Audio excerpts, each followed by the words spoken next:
When you buy a home in the US, there is a basic promise that home values will go up over time.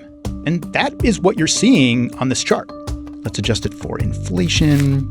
Okay, jerkier, but still basically goes up. Sorry.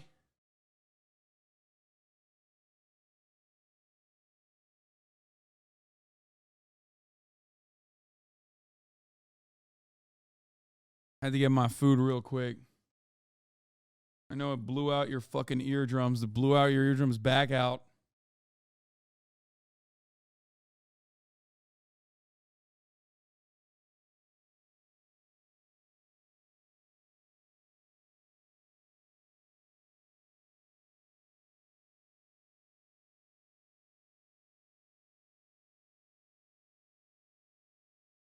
Let's take a look at Box.com. Why buying a house in the U.S. is so hard right now. The story goes like this. Money by itself loses value over time. That's inflation. But if you own your home in the US, you own an asset that is appreciating in value. Buying it probably required you to save a bunch of money and also borrow a lot of money, which you need to pay back over time, as opposed to renting your home, which basically just requires rent.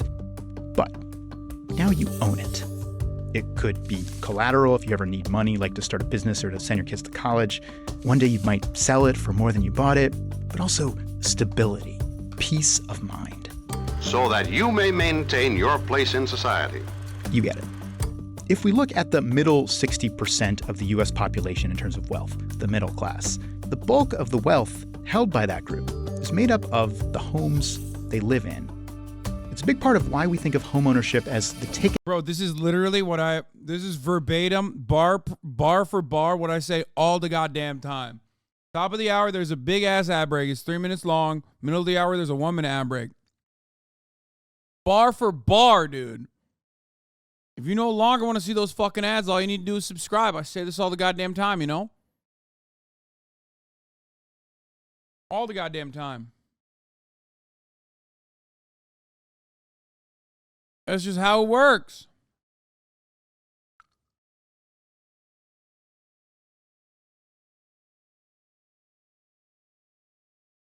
You can also get gifted a sub if you're lucky. Here's a 3 minute ad break now.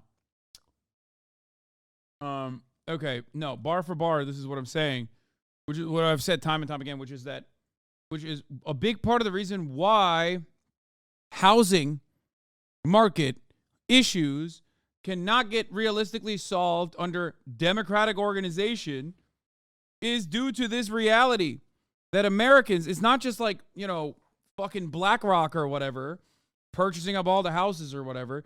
It's because Americans associate their wealth, understandably, with their housing prices. And there's a shit ton of homeowners, small homeowners, who literally are just so deeply fucking tied to their home prices constantly going up, because that's their only metric of like wealth. The value of their property goes up. The amount of money they can take out against that property goes up. One day they could sell it, you know. That's how this works. Get to financial stability in the US, to securing and then building your own wealth. But the barriers to buying a home in the US are getting higher. So how much higher exactly? And if you can't buy a home, what does that mean for your future?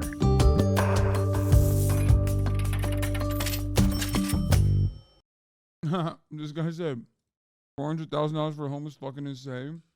This guy's response is, you talking to a man in like a $3 million home? No, you're talking to a man in a $400,000 home that paid $3 million for his $400,000 home because of exactly the same housing market considerations that occurred that made it impossible to fucking afford for the average Joe. Okay? That's it. The house that I'm inside of is not a fucking $3 million chateau.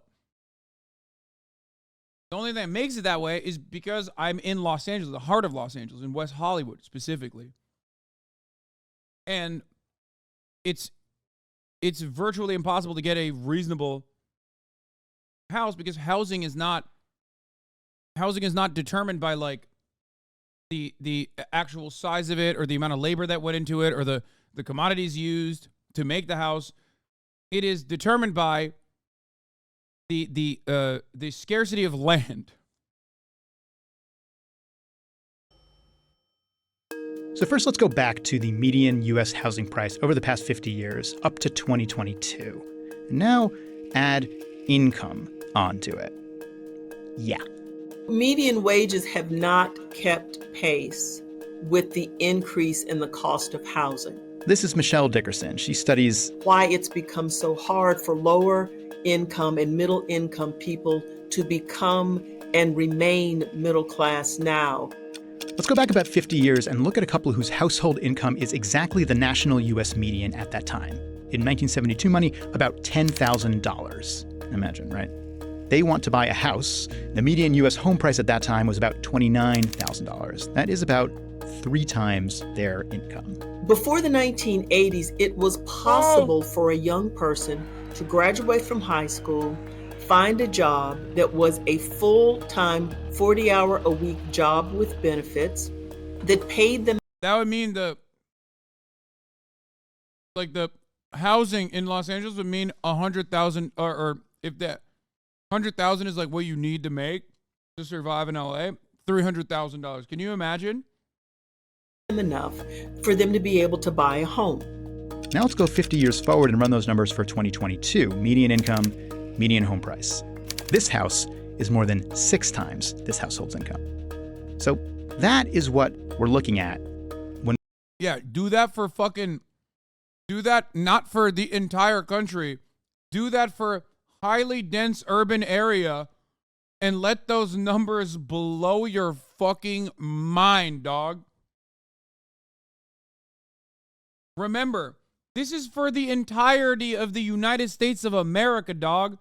That's like, you're factoring in places like Arkansas at that point, which is fucking devastating, by the way. It's fucking insane. Okay? It's insane that, like, even in a place like bumfuck nowhere, Arkansas and shit, this is like, prices are going up. West Virginia, like, psychotic places.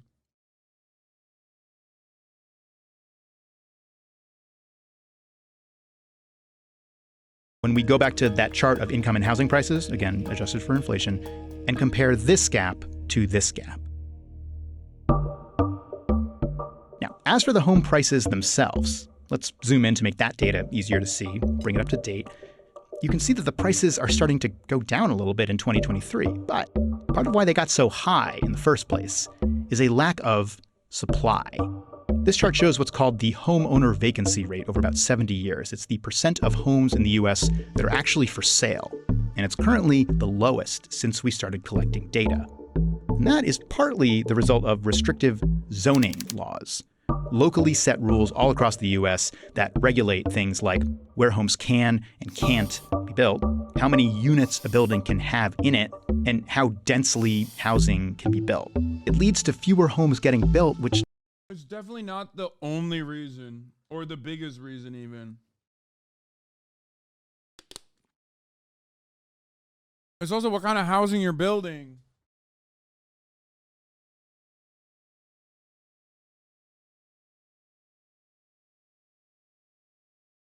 They already mentioned what the problem is. Like, one of the major issues is homes are seen as an investment vehicle. The only investment vehicle that has stability. Zoning laws are definitely a part of the problem.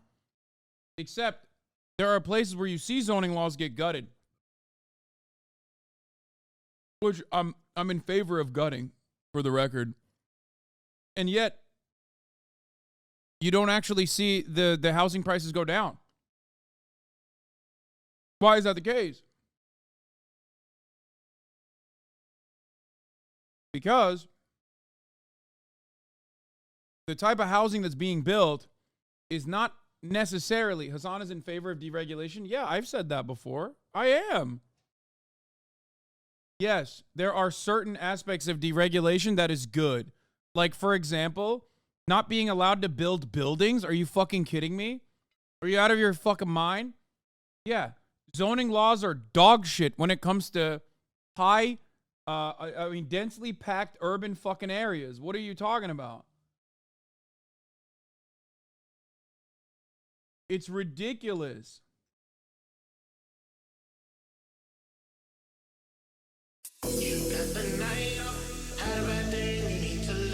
But it should also maybe cause you a little bit of cynicism when you see your favorite like Orange Hill urban, your armchair urbanist account that you follow from the Netherlands advocating for the same position as like fucking Larry Elder. Okay?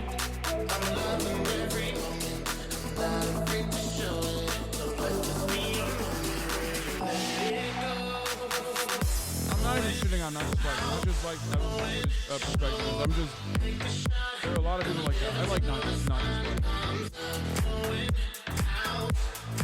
I'm not even fucking attacking at all.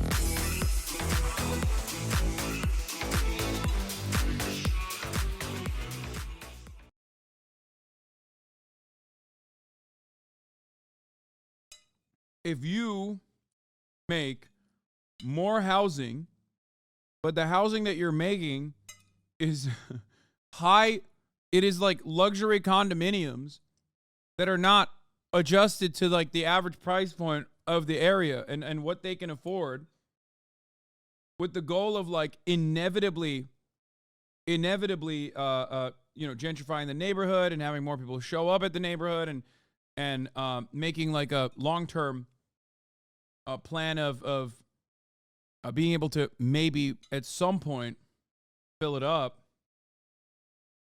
You're not fixing the problem in the short term. You're positioning yourself, especially when there are plenty of tax benefits that come as a consequence of like not being building and then not being able to fill your entire inventory that you've created. You're not building to solve a problem. And in some instances, your building might even cause more problems than it's set out to solve. You're wrong here. Regulation is good. The problem is who and what the regulations favor. With no regulations, developers will build in favor of maximum profit. Yeah.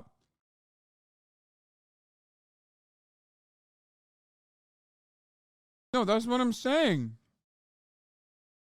No, that's precisely my point. No, of course I'm a big fan of fucking regulations. I'm simply talking about like the silly, like some of the zoning regulations are silly as fuck and is there simply to preserve the housing market, like the existing housing market and the profit margins in the existing housing market. Okay? All that NIMBY shit sucks.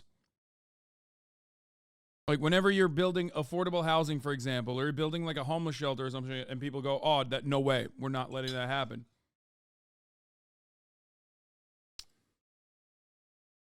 Another thing that has to be, and the reason why I don't shit on not just bikes, by the way, is this reason. Another thing that has to be solved is public transit.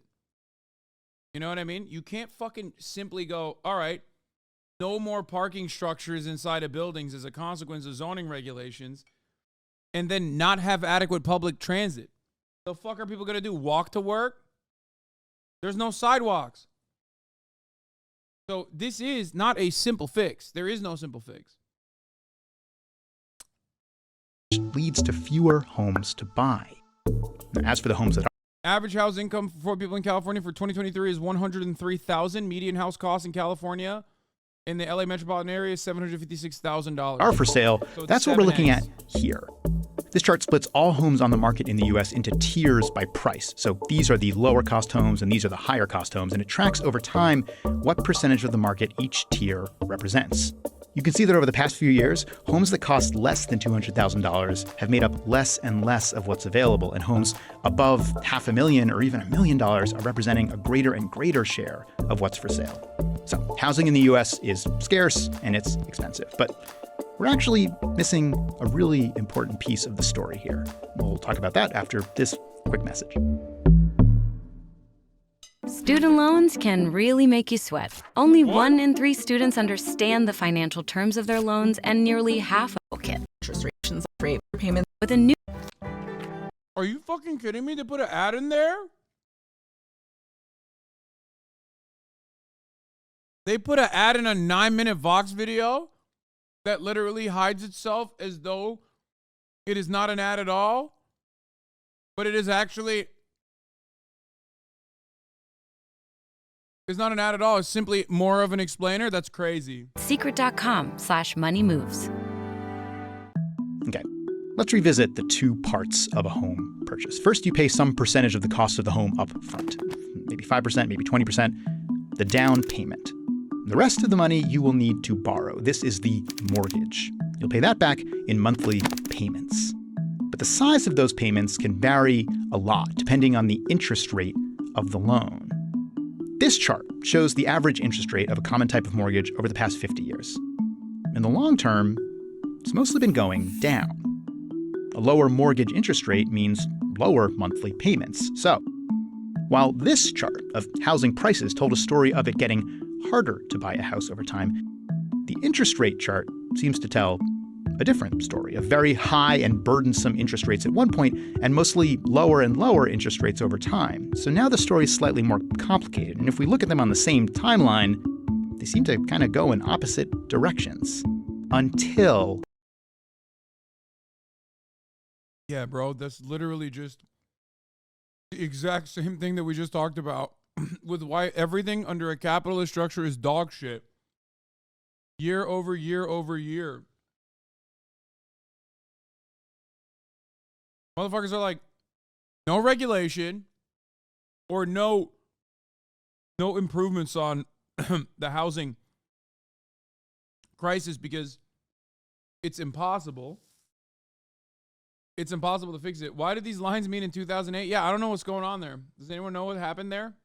They don't. Let's just look at the recent not past. 2008. In 2020, a pandemic was happening and lots of people suddenly wanted to move and home prices started to shoot up. In 2022, as the US government tried to slow down inflation, interest rates began to shoot up. And now they're both still pretty high.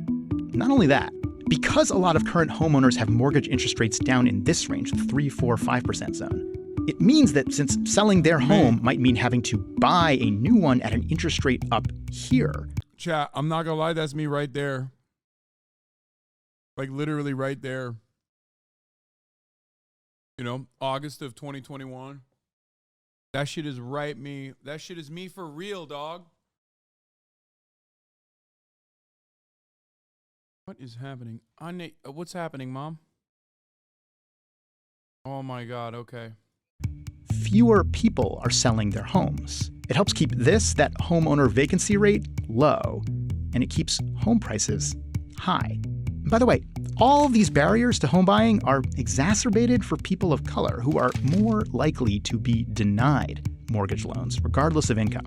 The website Zillow looks at several of the factors we've talked about, including home prices, income, mortgage rates, and it calculates the monthly burden on the average new homeowner. According to them, that burden is close to the highest on record. There are lots more factors at play here, but overall, especially if you're a young person in the US, it is natural to feel discouraged by the housing market. And the question then becomes, can you still somehow have this without this? Can you find some kind of financial stability even if you continue to rent where you live?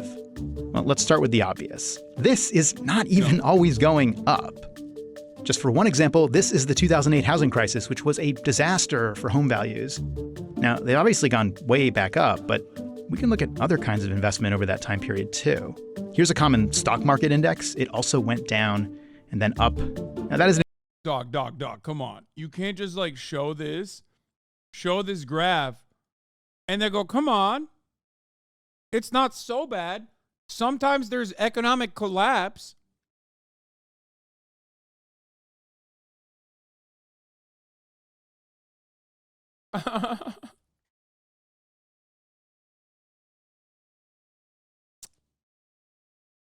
There's no way he's going to turn around and be like, you should just buy stocks, right? Like, there's no fucking way. Start with the obvious. This is not even always going up. Just for one example, this is the 2008 housing crisis, which was a disaster for home values. Which is a dip, by the way, but like.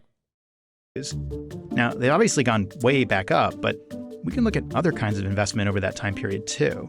Here's a common stock market index. It also went down and then up. Now, that is an extremely imprecise comparison between two very different ways to invest, but you could also chart several kinds of investment this way, and they would all go up sometimes, down sometimes, hopefully up in the long term. But in the short term, you do not ever know what is coming next. A home is a pretty unique kind of purchase. It's a necessity that you buy at great cost. But if you look at it as a long-term investment, it's not actually that special.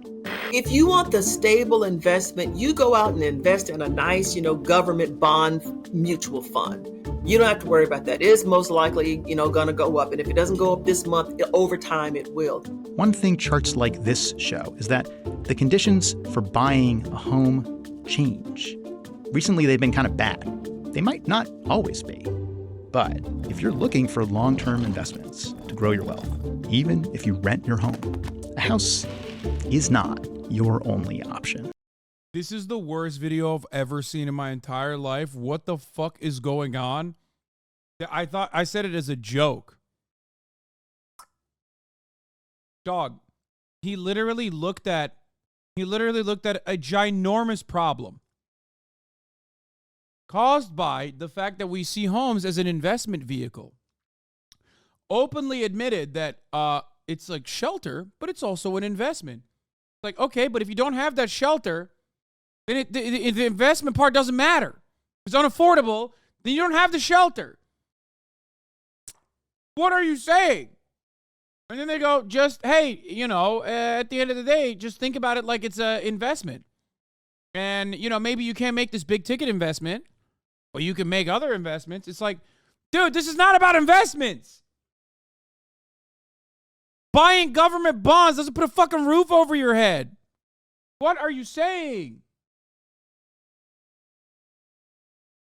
I can't wait to fucking, I can't wait to purchase money, mutual funds, okay, which is going to inevitably, turn into a roof over my head? How does that work?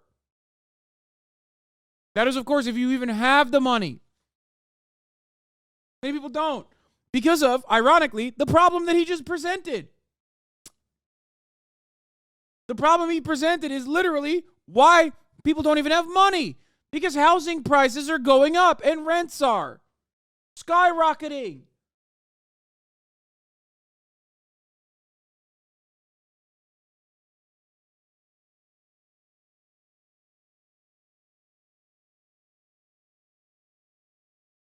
Oh my God.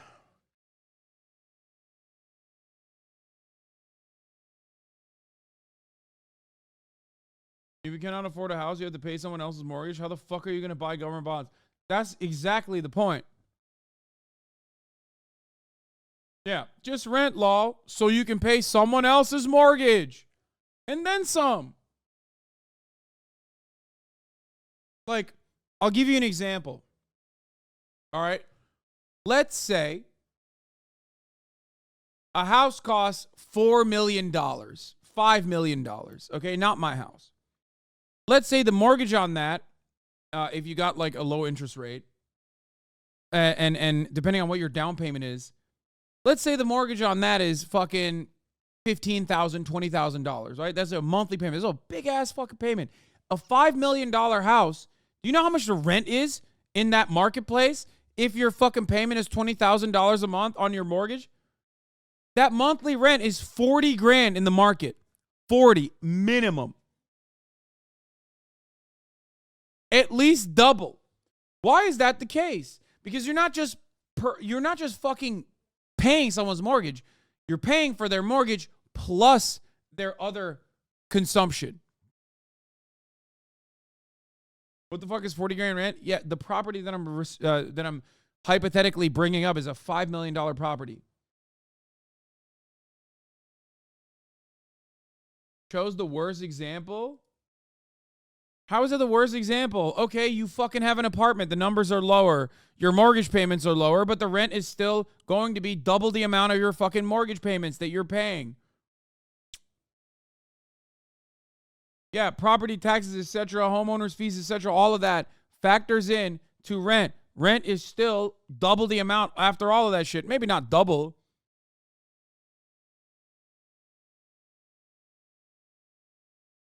That's not especially true in big markets. Rents are much lower than mortgage payments.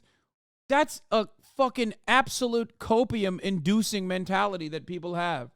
That's not true. That's not true at all. Why do people say that? That's literally not true.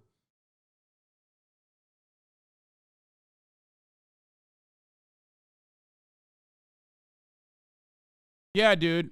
Landlords are actually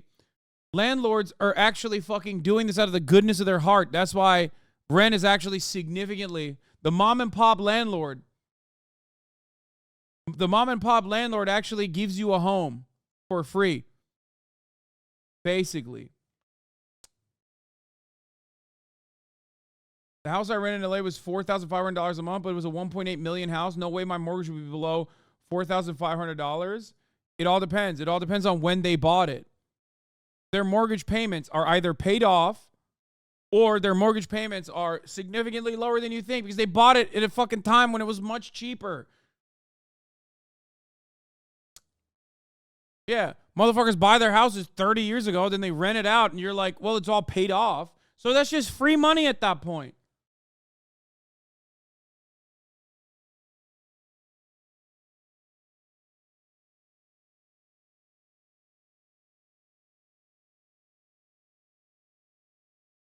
The tax on newly purchased property will have a higher mileage than a property bought 10 years ago.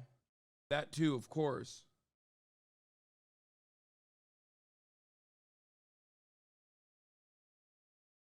Bro, I'm telling you, that's why I give you the fucking $5 million house example. Even in my own circumstance, I pay significantly less in my mortgage than I would in rent. Obviously, I put a shit ton in the down payment, but I pay an unimaginably lower amount as opposed to if I wanted to rent this house in the regular market pricing.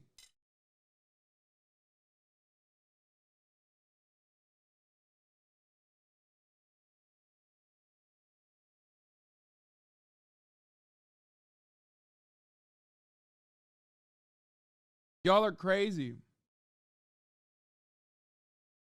So you're comparing current rent rates to historical home prices? Not really a fair comparison. Should compare rent payment to what the mortgage would be now. I mean, people are sitting on their fucking properties. So I don't know why we're doing that in general. You buy your house 30, 40 fucking years ago, you pay it off fully. Even if you look, yeah, some of those places are not going to be adjusted to the mortgage, yes. But if you are going out right now and buying an apartment, your mortgage payment, as long as you have enough capital, upfront capital to put a down payment, your mortgage payment absolutely, which is a tremendous amount of money. You could just turn around and say, well, you put a down payment. The fuck do you mean? It's not the same. Most people just don't have enough capital for down payments. And that's why they're in a permanent renter structure.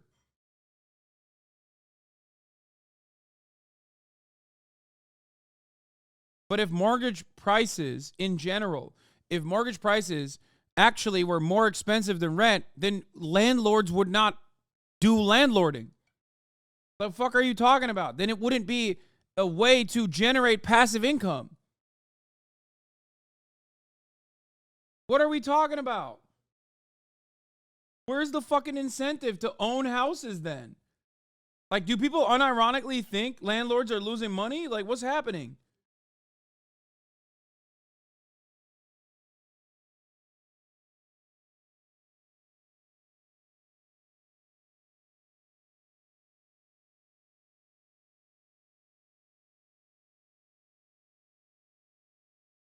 What? Listen, motherfucker, I understand your point. Before you paying 40 grand in rent is absolutely branded behavior. I'm using big ass numbers, but it's the same for little ass numbers as well.